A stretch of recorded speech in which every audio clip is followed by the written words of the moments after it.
Bonjour à tous et bienvenue dans cette nouvelle édition du Grand JT des Territoires. Voici tout de suite les titres de l'actualité.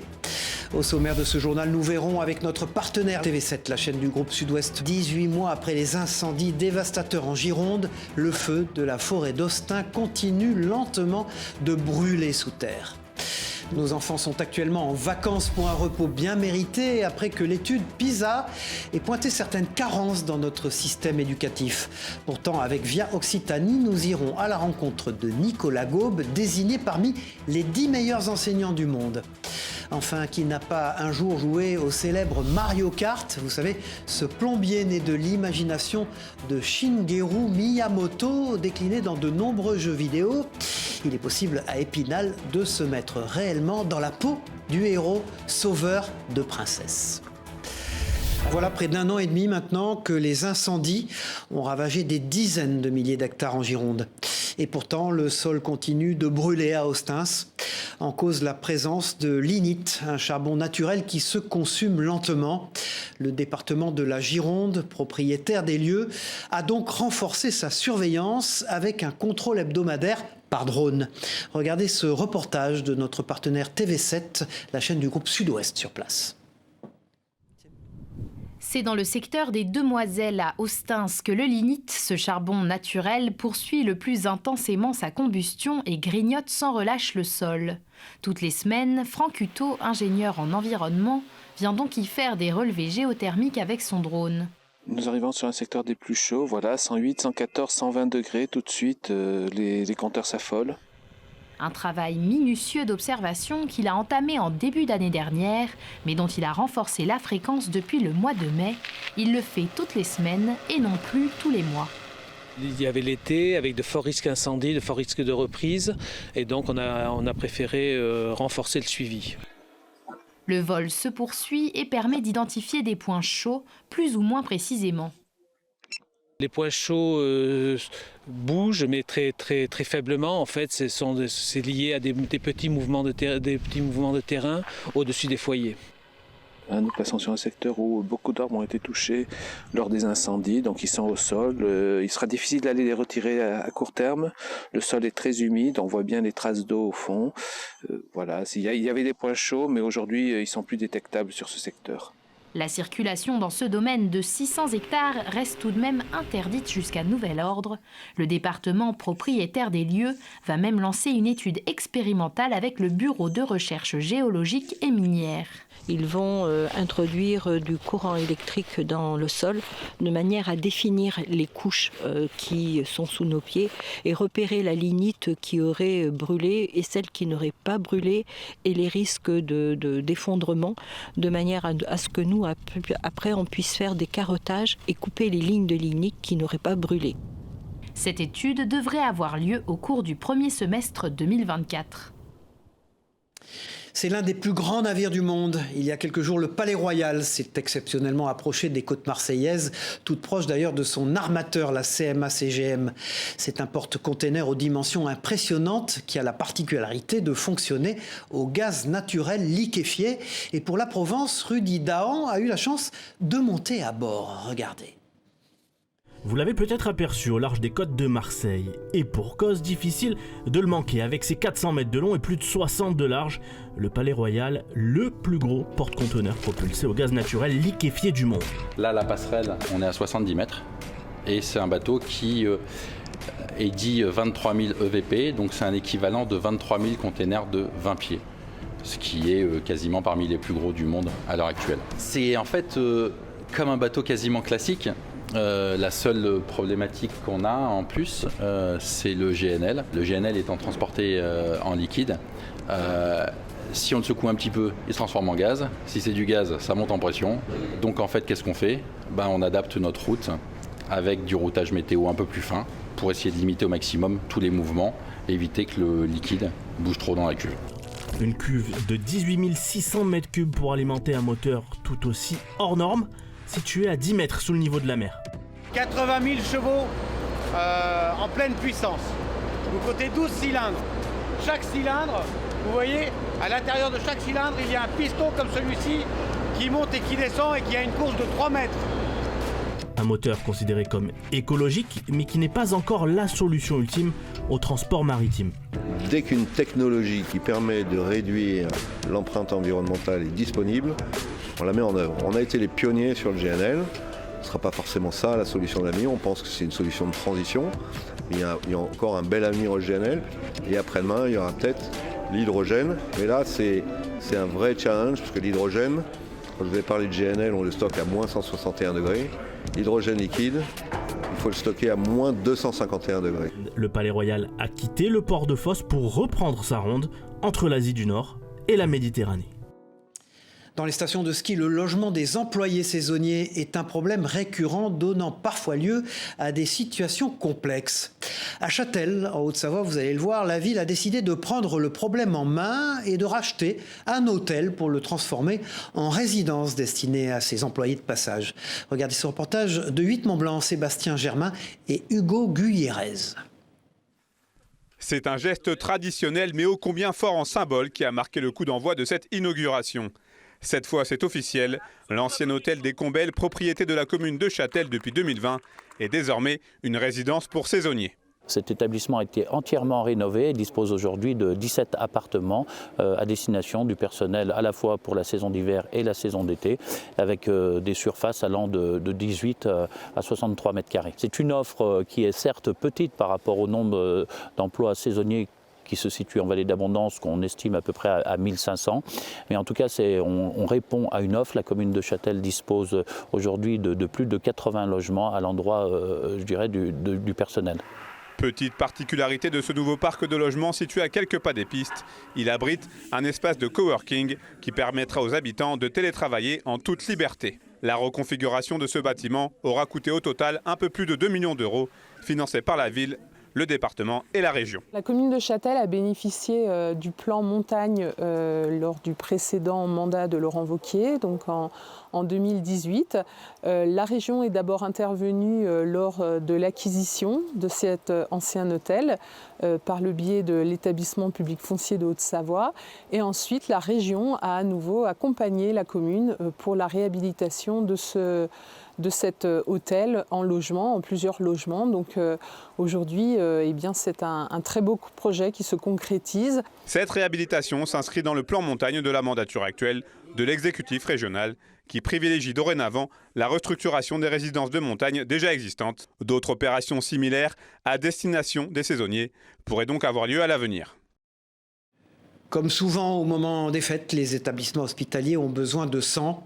Les appels aux dons sont nombreux, mais le plus efficace, c'est l'exemple. À 62 ans, Jean-Luc Puzenat a effectué il y a quelques jours un 100e don de son sang. Cap symbolique d'ailleurs franchi à la maison du don de Saint-Étienne et suivi par notre partenaire sur place, TL7. Ce mardi, la maison du don de Châteaucreux accueillait Jean-Luc Puzenat, un de ses plus fidèles donateurs qui tendait son bras à l'occasion de son 100e don du sang. J'ai 62 ans, donc j'ai commencé à une vingtaine d'années, quand j'avais 20, 22 ans, et bon voilà, je suis à la 100e don aujourd'hui, et tout va bien. Je ne pensais pas au début, mais bon j'irai pas 200, parce que je ne pourrais pas. Il n'y a pas besoin de stresser, on est bien, on est tranquille, on est bien reçu. Et après avoir rempli le questionnaire, place au don du sang avec le sourire. Non, j'ai rien, oui, elle m'a piqué et tout, j'ai pas mal, il n'y a rien, donc pas de souci, avec ça, on est bien. Et si l'établissement français du sang de Saint-Étienne récolte en moyenne 150 dons tous les jours, la collecte doit répondre à un besoin essentiel. Il y a effectivement une baisse sur cette dernière semaine des donneurs de sang, donc on a un besoin important. Ce sont des donneurs qui sont réguliers, qui viennent, en plus ce monsieur donne ses plaquettes, donc il donne un peu de tout, il peut donner le plasma, il peut donner les plaquettes, donc ça c'est important aussi. Une habitude que Jean-Luc n'est pas prêt d'arrêter pour relever le défi de la générosité. Je suis à 100 aujourd'hui, j'ai rendez-vous le mois prochain, vous voyez, pour le mois de janvier, donc je continue. Que tout le monde fasse comme moi, ça serait bien. Tant qu'il y a de la vie, il y a de l'espoir. Voilà, Nicolas Gaube est professeur de sciences et de vie de la Terre au collège René Cassin à Agde, dans l'Hérault. Et il a récemment été parmi les 10 meilleurs professeurs du monde lors du prix mondial de l'enseignement, aux côtés d'enseignants venus du Pakistan, du Chili, du Ghana ou encore d'Afrique du Sud. Au moment où l'éducation nationale tente de redresser le niveau scolaire général, je vous propose de découvrir ce professeur hors norme avec Loïc Tournier pour Via Occitanie. Ça se rapproche des dépressions et ça s'éloigne des anticyclones. C'est la réponse à la question du jour. Et comme tous les jeunes profs, au début, j'ai commencé ma carrière en région parisienne, dans l'académie de Créteil, pendant 2 ans. Après, j'ai été 2 ans TZR dans l'académie de Montpellier. Et ici, c'est mon premier poste fixe, comme on dit. Donc, c'est mon premier poste. Voilà. Question suivante. Compte de 10 à 15 en anglais. On a une boîte à questions. En fait, chaque professeur qui fait partie du projet qui s'appelle « Et si on apprenait ensemble », chaque professeur donc pose une question dans la boîte à questions et on réactive comme ça les connaissances des élèves au fur et à mesure. L'idée, c'est chaque cours d'un prof qui fait partie du projet, on pose des petites questions. Et pour éviter le phénomène d'oubli qui est naturel, c'est normal que les élèves oublient et on s'en rend compte. Et du coup, en posant des questions d'autres matières de manière plus systématique et de manière répétée, l'objectif, c'est de les aider à mieux mémoriser les notions que l'on fait passer en classe. Ce que le prix met en avant, c'est l'innovation pédagogique. Il y a aussi les méthodes, est-ce qu'elles sont efficaces ou pas ? Là, dans le projet, on s'appuie aussi sur les sciences cognitives. Donc, on a une base scientifique réelle pour aider les élèves à mieux mémoriser. Ce projet met en jeu plus de la moitié des collègues de l'établissement. Donc, il y a aussi avoir un impact sur la communauté. J'aide les collègues de ma discipline et d'autres disciplines aussi à progresser. Ça, c'est à l'échelle de l'académie. Et le dernier point qui a peut-être pesé dans la balance aussi, c'est ma chaîne YouTube qui s'appelle Un Prof Heureux, où je montre mon quotidien de classe, je montre comment utiliser les outils numériques. Maintenant, je crois que ça serait très difficile pour moi d'aller au lycée. Et je pense vraiment qu'il y a beaucoup de choses qui se jouent au collège, plus qu'au lycée, dans le sens où je me sens très utile au collège. De voir quand il y a des élèves en difficulté, je sais que je peux les aider, que je peux faire une différence. Ils sont aussi reconnaissants des efforts que l'on peut faire pour eux. La façon dont il enseigne, comment il enseigne, sa gentillesse, sa patience, tout. Il m'a fait adorer l'SVT. Il est très fort dans son métier, vraiment, parce que c'est parler aux gens et ses cours ils sont vraiment très instructifs. Donc du coup, moi j'aime bien. Vraiment, la dernière minute, c'est l'histoire de faire le point, un petit peu qu'il fasse un pas de côté et qu'il s'observe. Voilà, aujourd'hui, la question du jour, la question que je leur ai posée, c'est quel était mon point fort aujourd'hui. L'idée, c'est de voir qu'ils font des choses positives aussi, parce que on se concentre beaucoup sur les choses qu'ils font mal ou pas assez bien et c'est très compliqué de prendre l'habitude de dire des choses positives aux élèves aussi. On débute là-dedans, donc voilà, on met en place des choses petit à petit. Je suis sûr que l'année prochaine, ce sera encore mieux, l'année suivante encore mieux, voilà. Le mouflon de Corse a failli disparaître en 1950, mais il fait désormais partie des mammifères protégés depuis un arrêté ministériel de 2019. Face à la diminution inquiétante de l'espèce, le parc national régional de Corse a mis en place un élevage en enclos. Depuis 3 ans, plus de 50 mouflons ont pu être relâchés dans la nature. Regardez ce reportage d'Alain Ricciardi pour Télépaésé. Regardez.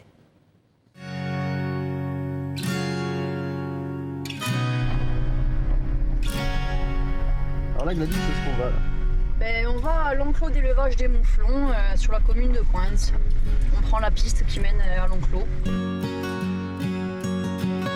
Alors en fait, ils ont mis ces mouflons en enclos donc en 2004 pour faire un élevage parce qu'il y avait un effondrement de la population de mouflons sur le massif de Baville et comme ils ne voulaient pas que l'espèce disparaisse, ils ont préféré mettre des animaux en enclos afin de faire un élevage et de pouvoir les relâcher par la suite en nature. Ça a été un succès, donc là en 3 ans on a lâché 52 mouflons sur le massif de Cagnes. Alors ça c'est un mélange spécial où il y a du pois cassé, de l'orge et du maïs. Donc c'est un complément alimentaire qu'on leur donne parce que comme ils sont dans un enclos, malheureusement, ils n'ont pas la ressource alimentaire nécessaire pour vivre. Donc on est obligé de leur amener un supplément. Et le seul moment où on peut les voir qui sont paisibles et qui ne partent pas en courant, etc. J'ai un rôle d'observateur, j'influe sur la prédation et voilà, je regarde que tout se passe bien, mais je ne touche pas les animaux. Non. C'est des animaux extrêmement sauvages. Oui, c'est des animaux très sauvages. On ne dirait pas parce que c'est dans des enclos, mais en fait, oui, ils ont gardé l'instinct sauvage. Mais comme ils sont habitués déjà qu'à une personne, à partir du moment où il y a d'autres personnes, d'autres odeurs, de suite c'est la panique et on les voit pas, quoi. Donc après, on les capture pour les relâcher donc dans leur milieu naturel. Que là, par exemple, il y a les mâles qui sont séparés des femelles car on est en période de naissance et comme ça on peut mieux les compter et mieux les suivre parce que c'est quand même des animaux sauvages donc c'est très difficile de les apercevoir. Ah oui, c'est une passion, c'est une fierté. Des fois, c'est un peu compliqué, parce que c'est de l'animal sauvage, que c'est en extérieur, etc. Mais c'est le plus beau métier du monde, oui.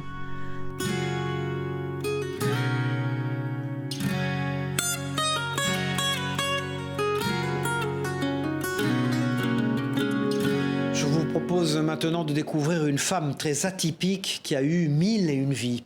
Après avoir découvert l'univers de la parfumerie à 40 ans, à 88 ans, Yolande Barra gère toujours un institut de beauté à Grenoble et vient de lancer 2 parfums sous sa propre marque. Pour Télé Grenoble, Camille Avon nous raconte la longue route semée d'embûches de cette femme libre. Regardez. À 88 ans, elle a vécu 1001 vies. C'est dans cet institut à Grenoble que Yolande Barra gère désormais son entreprise. Mais avant d'en arriver là, le chemin est long. À ses 39 ans, alors qu'elle est mère au foyer, elle décide de se lancer dans la parfumerie de luxe à Modane, sa ville d'origine, un domaine où elle n'avait aucune connaissance à l'époque. Mais pour Yolande, ce défi ne lui fait pas peur.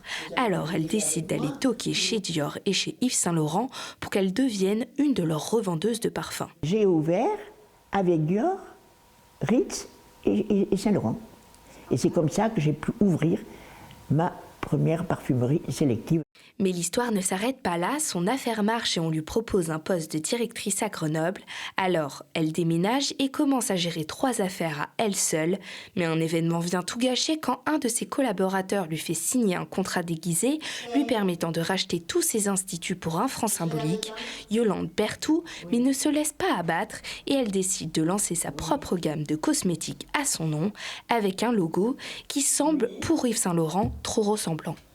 J'ai été convoquée par lettre, par courrier, à Paris, chez Yves Saint Laurent, pour discuter un petit peu de mon logo. Quand je sonne, le représentant vient m'ouvrir la porte et me dit « Mais tu es arrivée toute seule ?» Je lui dis « Pourquoi ?» Eh bien, parce qu'ils sont tous là, ils vont te dévorer. Oh ben, je lui dis « Je suis dur à manger, hein. » J'ouvre la porte et là, dans une grande salle toute vide, le directeur France, le directeur international, 2 avocats et le représentant. Et là, le fou rire me prend parce que je vois, mais je dis, attends, ils sont tous là, l'air sérieux, pour une histoire, pour une petite histoire à voir. Au final, Yolande conserve son logo. À cause du Covid et de l'inflation, elle a dû trouver un moyen d'arrondir les fins de mois. Alors, elle a eu l'idée de lancer son propre parfum. Et comme Yolande fait toujours les choses en grand, elle en a créé 2, le 88 et le renversant, un projet à l'image de cet octogénaire selon ses amis. Entreprendre ce projet qui va être une réussite certainement. Je trouve ça fantastique. Ce projet de parfum, c'est une folie, mais elle est capable de plein de folies. Et de la folie, Yolande en déborde et compte en déborder encore un bout de temps. Voilà, il a été l'acolyte de Donkey Kong, mais c'est au volant de son kart que Mario, bien sûr, est devenu une star interplanétaire de jeux vidéo. À Épinal, il est possible de se mesurer en vrai aux bananes, champignons et objets en tout genre du célèbre jeu vidéo. Pour Vosges TV, Livia Buchelet et Anne Didier ont pris les commandes de ces cartes électriques tout à fait inédits. Regardez.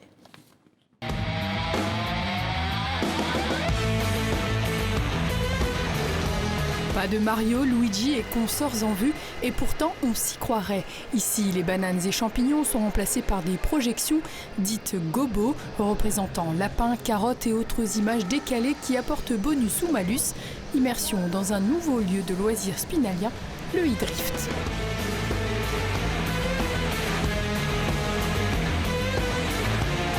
C'est en fait, entre guillemets, un remake de Mario Kart. On a voulu lier le réel et le virtuel.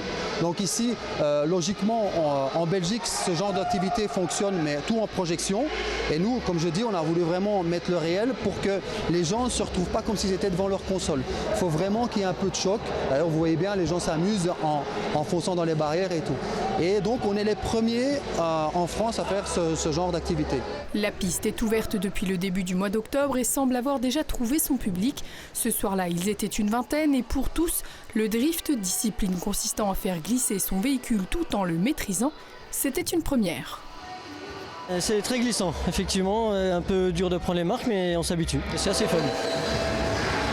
À force, on arrive à maîtriser l'engin, mais non, franchement, c'est à faire, c'est vraiment rigolo. et pour la vitesse 20 km/h maximum. En fonction du niveau, les trikes électriques, ces tricycles équipés d'une roue de BMX à l'avant et de 2 roues de karting à l'arrière, sont bridés pour être maîtrisés par leurs utilisateurs. Et à côté de l'aspect loisir, les gérants se projettent un peu plus loin. On voudrait que des cours de sécurité routière viennent ici un petit peu pratiquer, parce que franchement, maîtriser un véhicule comme ça qui glisse, c'est un bien pour plus tard, pour quelqu'un qui va conduire une voiture. Parmi les autres projets, la création d'une franchise pour monter un réseau en France. En attendant, pour en profiter dans les Vosges, comptez une vingtaine d'euros. Le BMX freestyle est maintenant une discipline olympique. À quelques mois des Jeux de Paris, je vous propose de revenir avec TV78 sur les championnats de France qui, pour la première fois, se déroulaient au Vélodrome national de Saint-Quentin en Yvelines. Regardez.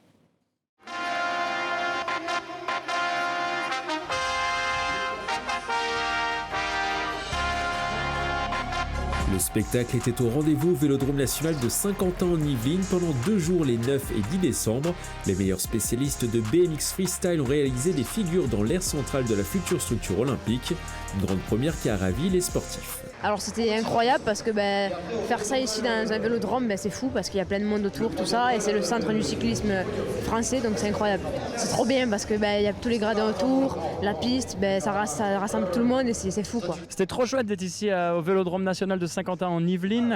C'est vraiment un spot hyper important pour nous parce que c'est là où va y avoir la piste cet été pendant les Jeux. Donc c'était un chouette clin d'œil de pouvoir rider ici pour ces championnats de France. Le lieu est complètement unique, c'est une vraie cathédrale du vélo en France, donc trop chouette de rider ici.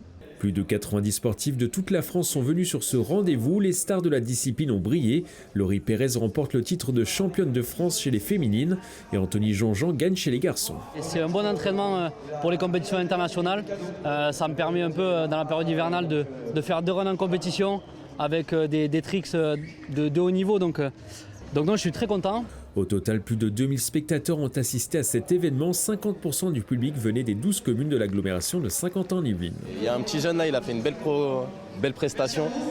Il nous a fait une petite chute à la fin, mais honnêtement c'était pas mal.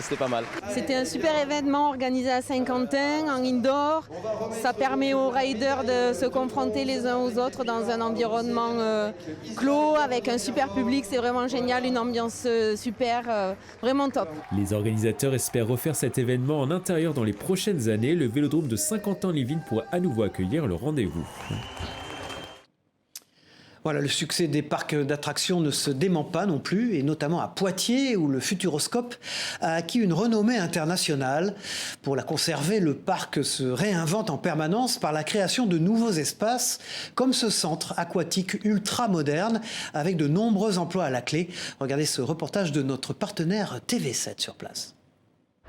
Le Futuroscope est un acteur engagé dans la transition énergétique et écologique. Avec Ecology, le parc de loisirs de la Vienne confirme cette volonté en proposant un hôtel responsable et respectueux de l'environnement. L'idée, c'était de retranscrire les valeurs écologiques de la politique du parc du Futuroscope dans un hôtel thématisé, donc dans le 2e hôtel thématisé du parc. Visite d'une des 120 lodges, 27 mètres carrés pouvant accueillir de 2 à 5 personnes. Ces structures en bois issues de forêts durables françaises ont été assemblées sur place. Donc on a la chambre parentale par là, qui donne sur notre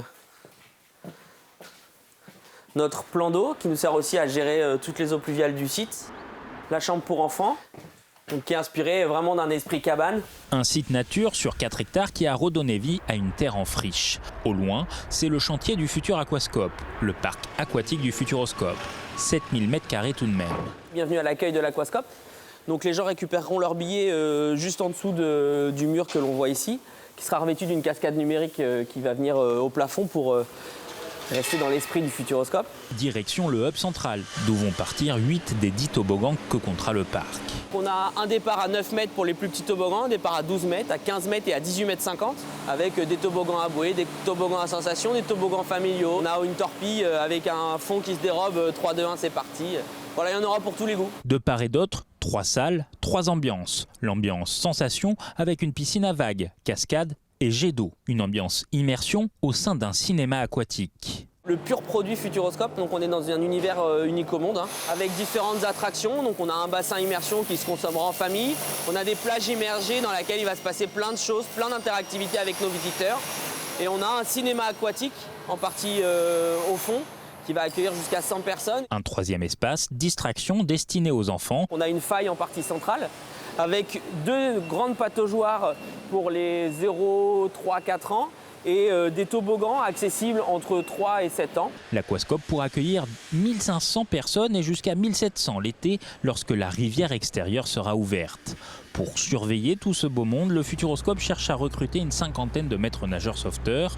Ces derniers sont formés au Krebs de Poitiers. La particularité de notre projet, c'est qu'on propose de recruter et former l'ensemble des collaborateurs sur ces métiers-là. En janvier puis février, il y a 2 sessions de formation sur la partie sauveteur aquatique.